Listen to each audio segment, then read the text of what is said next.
today? Today, my friends, we're going to learn about a makeover. Or at least a makeup. Or the makeup mirrors. Clarence, all the stuff. What page was it? 567. Yesterday was 567. Today it's 70. Today we're going to talk about the fashioning of the kier. So if you go to chapter 38, where we start to hear about the Mizbeach, which is made of copper. And then when we finished hearing about the Mizbeach, which is made of copper, which goes from the beginning of chapter 38 till the end of chapter 7, we hear about the Badim, we hear about the staves of the Mizbeach, we hear about the way the Mizbeach was fashioned in a hollow way. Then after that, the Torah says, Vayas Eis Hakir. They made the wash basin. And the wash basin was made nechoshes. It was made out of copper. Ve'es kanei, and its base. Also, this too was made nechoshes. What's the problem? Chapter 38. No, verse 8. I told you, verse 1 through 7 talks about the outer mizbeach. Verse 8 speaks about the wash basin. Pasuk ches. And here the Torah tells us something unbelievable. So far everything is like run-of-the-mill. Yeah, we heard about this. A wash basin made of copper. Okay, very nice.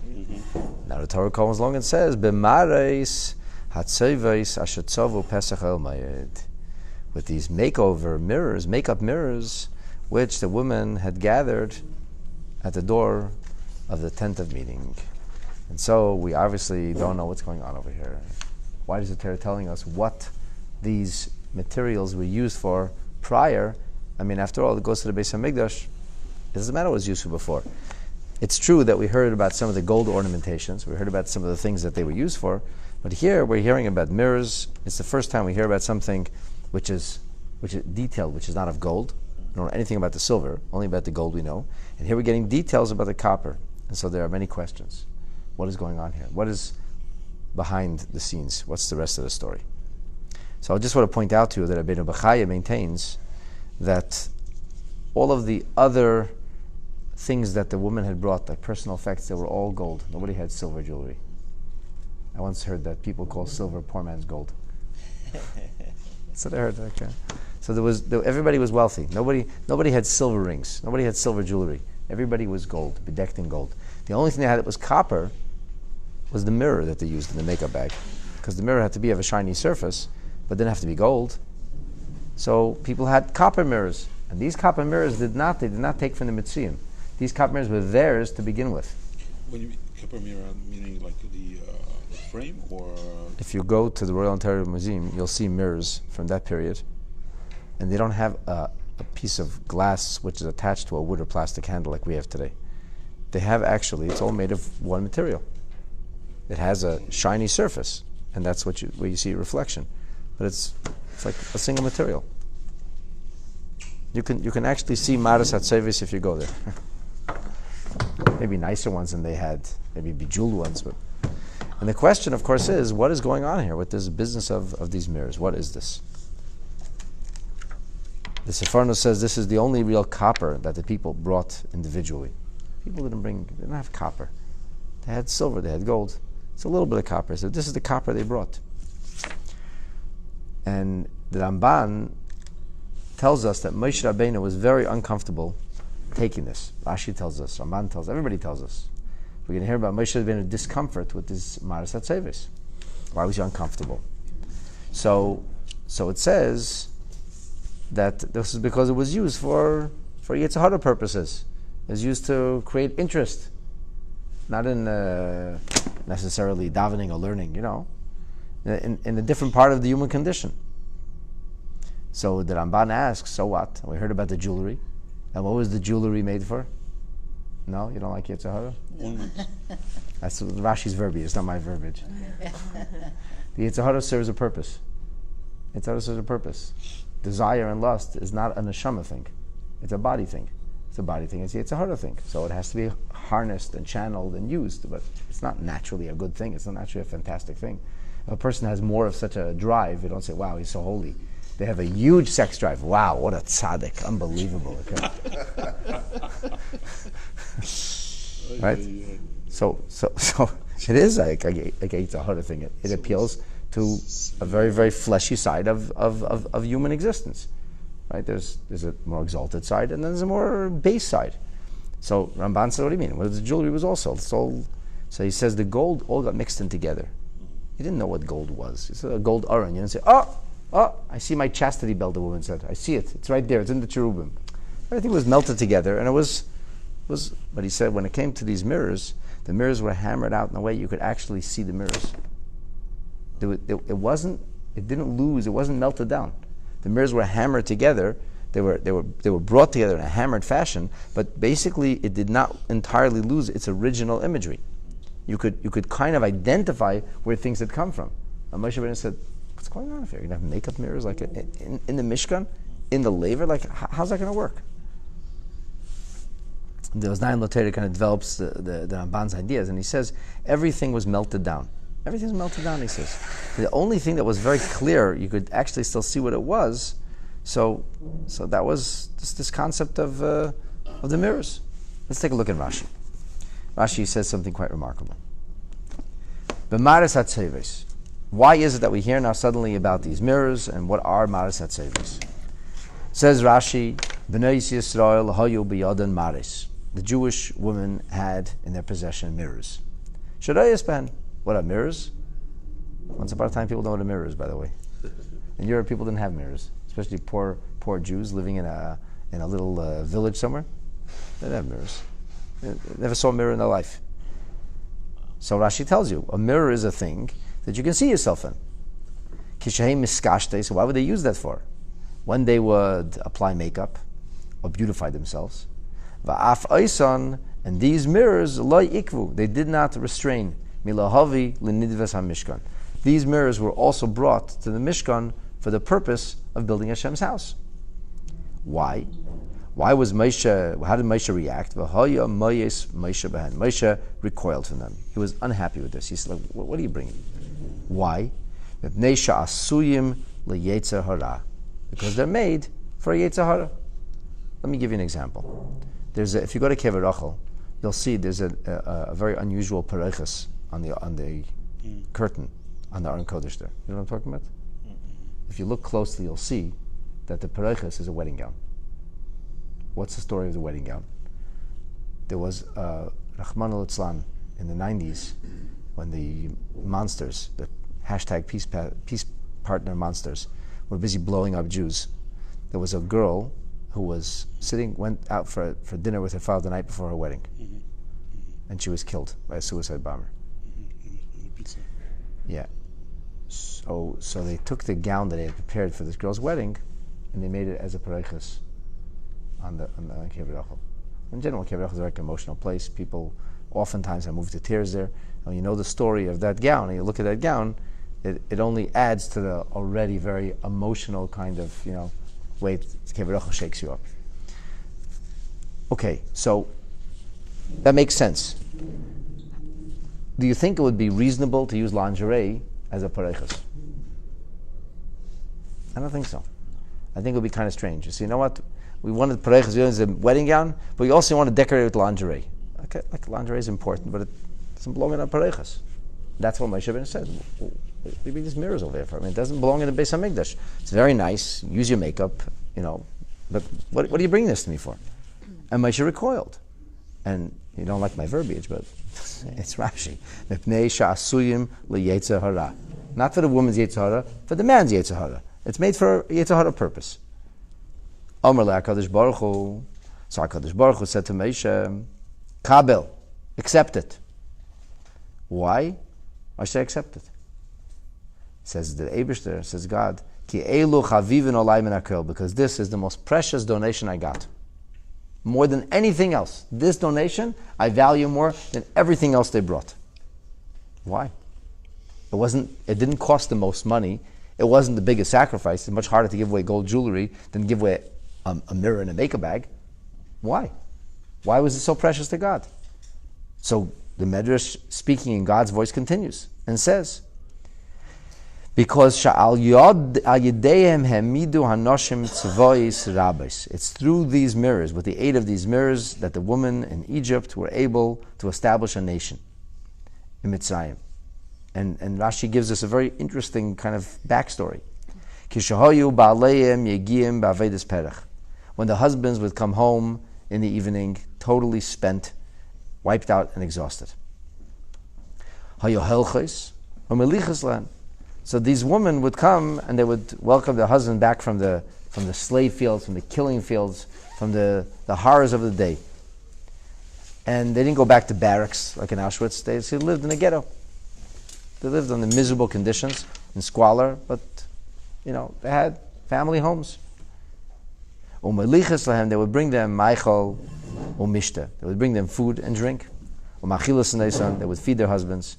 Each one would take their mirrors. It would be kind of like they would be playful with the mirror. They would look at themselves, look at their husbands in the mirror. And they would do this to stimulate some kind of interest. I'm prettier than you. It's an unusual medrash, unusual Rashi. It's not hard when they're missing limbs or... Who's missing limbs? The men, like, from all their labor. I don't know if they were missing limbs, but they were certainly beaten down to a pulp. Exactly. Right? And, so this is like, Rashi's describing like foreplay to you, mamish, like. So this would eventually cause some kind of interest, some kind of excitement. I guess you would call this libido within their husbands. And so they would eventually cohabit as a result, and they would become pregnant, and that's how they had babies there. Shanemar, this is the meaning, one of the meanings of the pasuk found in the 8th chapter of Shir HaShirim that says, Tachas hatapuach oirarticha. Under the apple tree, I turned you on. I mean, that's literally what it means. So, in other words, this is really a maimer of HaKadosh Baruch Hu to Knesset Yisrael. That God's, it's all a metaphor. It's all a metaphor of relationship with God and the Jewish people. But here it's understood almost, quite literally. That's why it's called Maras HaTzoyves. Why Maras HaTzoyves? Maras HaTzoyves, that with which tzivais, with which groups of the Jewish people, with troops of children, a nation was created. So God said to Moshe, you're disdaining these mirrors? There wouldn't be a Jewish nation without these mirrors. These mirrors are the most precious thing to me. It's with these mirrors that these women used to be able to create families. And Rashi says, very interestingly, V'nasa hakir mehem. The kir, the wash basin, was made of them. Why the wash basin? Shahu lasam shalom ben ish leishte. The kir is what was used, the mechanism used to bring about marital peace between husband and wife when there was suspected adulteress or suspected foul play. So lahashkes mimayim shebeteichai, they would drink from the water inside the kir. Lemi shekinala, for the one who had become incensed with jealousy and suspected adultery and so on and so forth. So kinala by love and nistara, and then there was compelling conditions that seemed to indicate that things were not the way they should be. And Rashi says, I want you to know that this is literal. V'teidalacha, you should know. Shehein maris mamash, that this literally means mirrors. It's not some kind of euphemism. It's not hyperbole referring to something else. It's literal. It literally means mirrors. And the mirrors, and that was what actually was used to make the kir. And we know this because Shaharei Nemar, it says later on in the Psukim when we get to Pakudi, the accounting, it says V'necheshes hatnufa shivim kikar, that the copper that had been gathered, that had been given, was 70 kikar, v'yasba, and they did so on and so forth with it.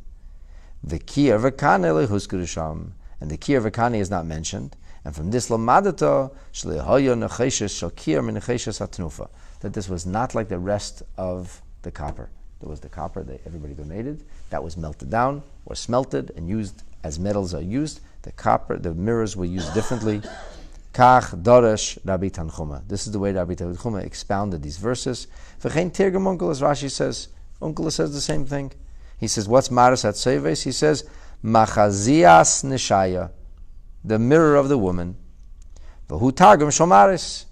And in case you still don't get it, Rashi uses a French word that for a change I can understand. He says, Mirror. Mirwa, it's mirror. Mirwa. Mirwa. See, I don't read it as mirwa. I just read it as miros. That's just it's close enough to English. This is finally useful for me. Right? Matzinu be Yeshaya. And we find also something similar in the verses of Yeshaya, that amongst the different accoutrements or the things that were taken from the woman over there, it says, Vahagil Yoinim, which means mirrors, Mitagim Minon, Umachazaya. So we see that it means mirrors, and Asher, what's Asher Tzavu then? Maris Hatzev, what's Tzavu? So Tzavu is Lahavin Idvas, and Tzavu comes from collecting. So they created collections of children, troops of families, and now these mirrors were collected and they were offered to the Beis Hamikdash, to the Mishkan, and Moshe Rabbeinu did not want to accept them, and God says, take it. This is more precious to me than anything else that was built, anything else that was given. Make sure you use those mirrors to build the Kir and the Kana. So how did Moshe get it so wrong? Isn't Moshe like one with God? And doesn't Moshe, no human being was ever closer to God than Moshe? How come Moshe was disdainful until God came along and said to him, no, this is good? Or, in different language, what was Moshe thinking? What was Moshe thinking?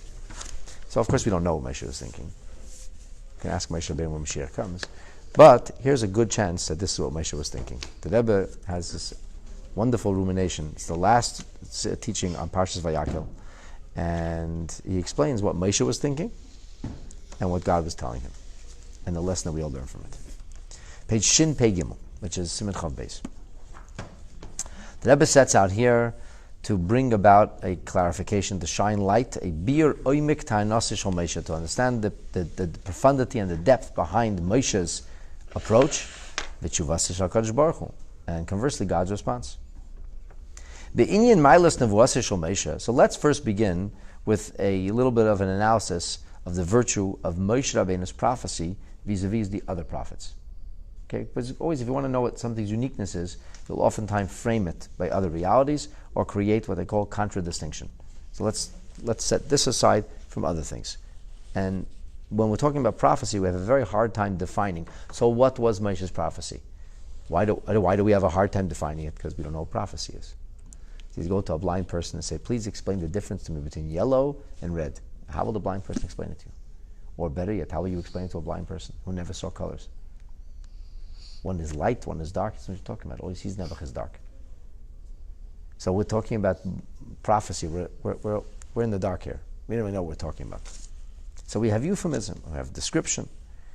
And the best we can do to understand Moshe Rabbeinu's prophecy or its uniqueness is by creating this contradistinction or framing it by what we know or are told about the other prophecies.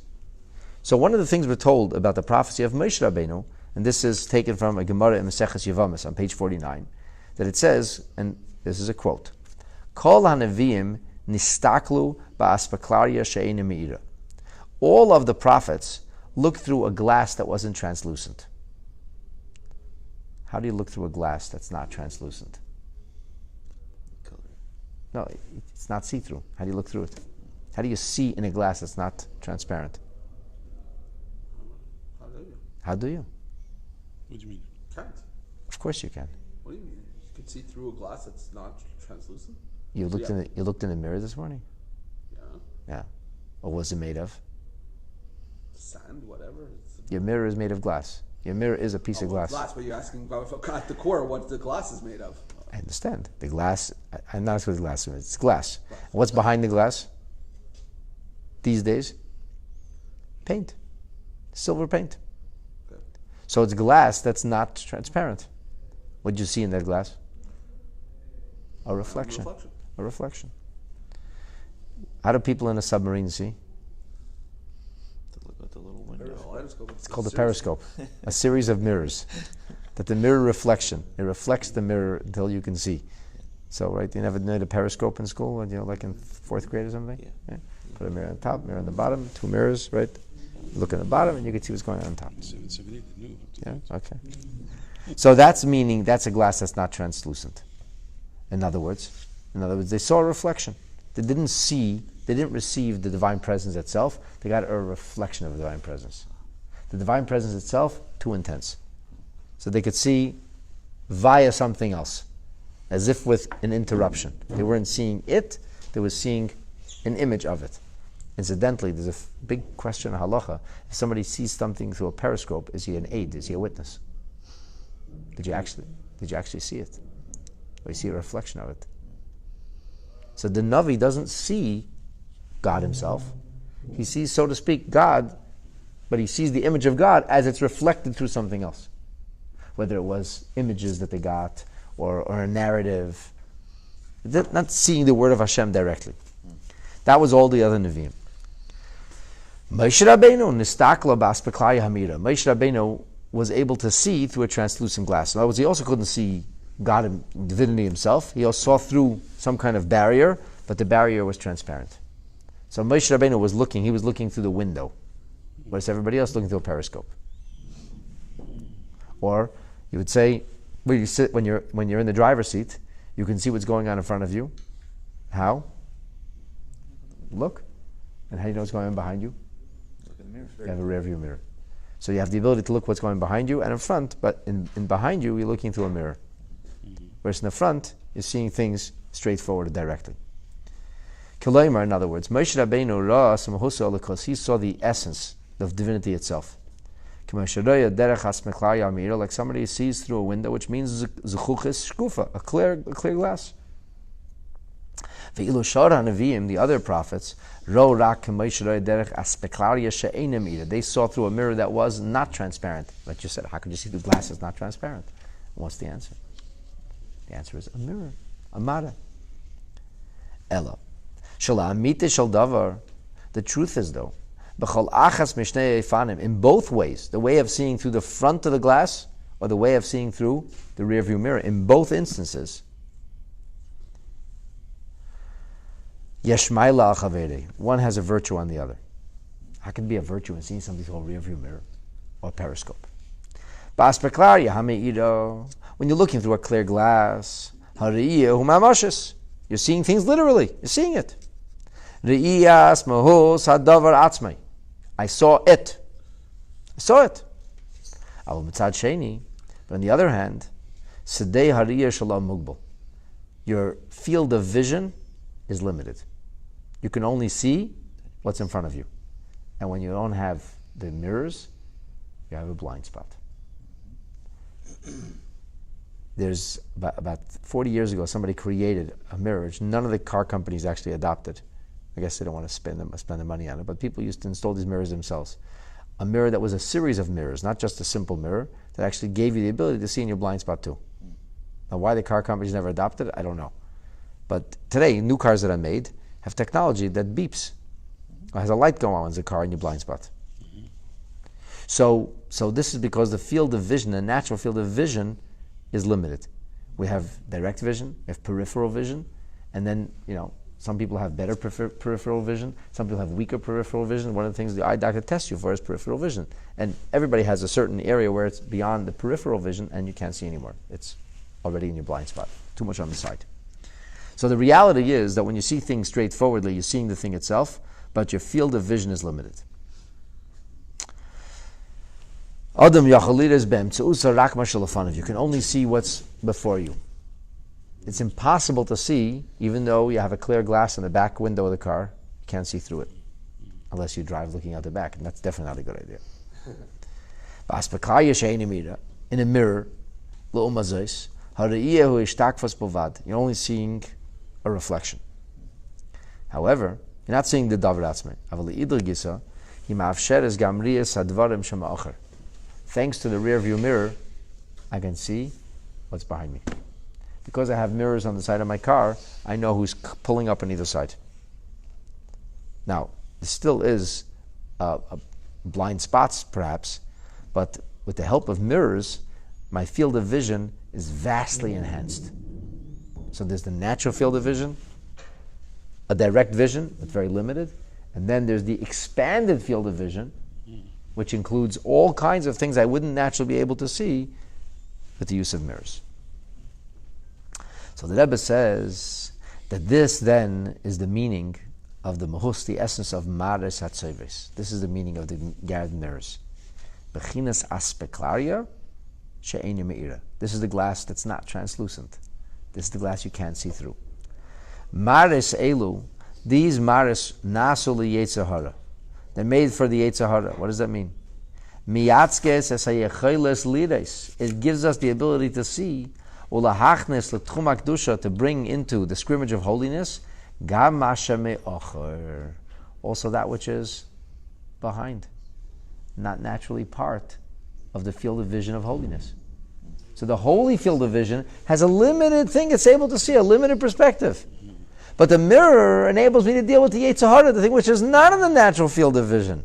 That too can be brought into the field of vision. That too can start to be seen. In other words, in proverbially speaking, metaphorically speaking, games hadvarim anechusi va'ashvelim sheba'ilam, things which are the lowest common denominator, things which are not exalted, things which are not refined naturally.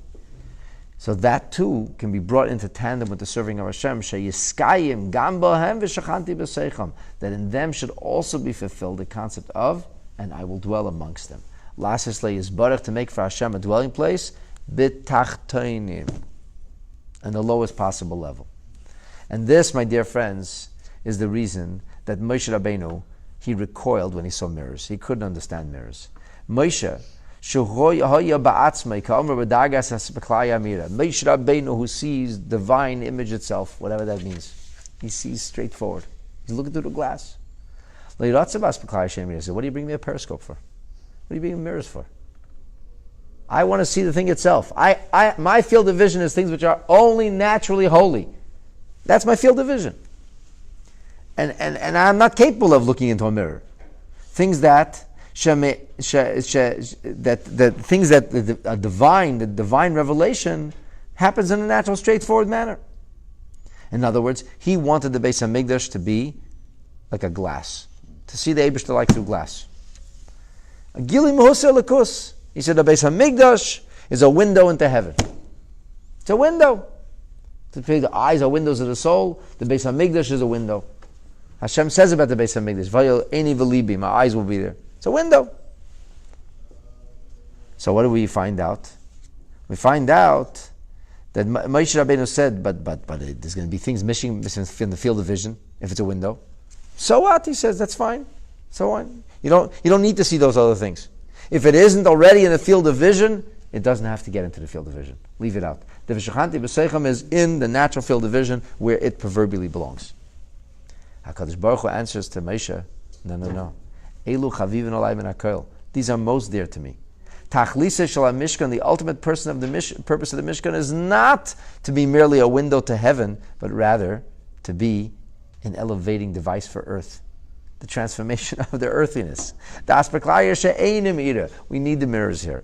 We need the periscope. We need to be able to see in the rear view mirror, because things in the rear view mirror are closer than they appear. To you, it seems far away, but really it's not. Really, it's closer. It's not that far from being used for a holy purpose. The lowest realities, they can also become elevated and be made part of Hashem's dira, Hashem's dwelling place. And even things which are made for, so to speak, Yetzer Hara, that's where HaKadosh Baruch Hu wants. That's where He wants the Tachtonim. That's where Hashem's dwelling has to be. When a person uses the lowest things, the most ordinary things, the most mundane things, for a holy and a sacred purpose, like these mirrors, these makeup mirrors, then you create the most extreme Mishkan Makeover.